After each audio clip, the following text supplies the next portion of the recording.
દેવાયત ખવડને લઈને એક દુઃખદ સમાચાર સામે આવી રહ્યા છે। લોક ડાયરાના જાણીતા કલાકાર અને અનેકવાર વિવાદમાં રહેતા દેવાયત ખવડ ફરી એકવાર વિવાદમાં સંપડાયા છે।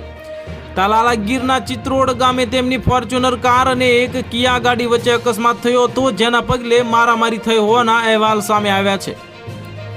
પ્રાપ્ત માહિતી અનુસાર દેવાયત ખવડ અને તેમના માણસો ફોર્ચ્યુનર કારમાં સવાર હતા। તેમની કાર અને ધ્રુવરાજસિંહ રામચંદ્ર ચૌહાણની કિયા કાર વચ્ચે ટક્કર થઈ હતી।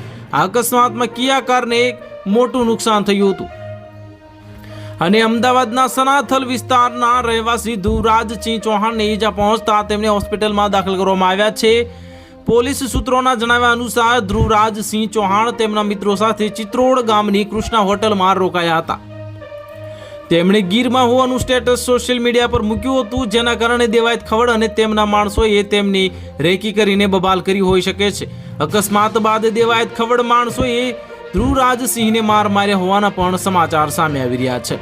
તો હાલ માટે આટલું જ। મળીશું નવી અપડેટ સાથે। જો તમને અમારા વિડીયો પસંદ આવતા હોય તો વિડીયોને લાઇક કરી દેજો, ચેનલને સબસ્ક્રાઇબ કરી બાજુમાં આવેલા બેલ આઇકનને દબાવી દો, જેથી તમને આવા સમાચારની અપડેટ મળતી રહે।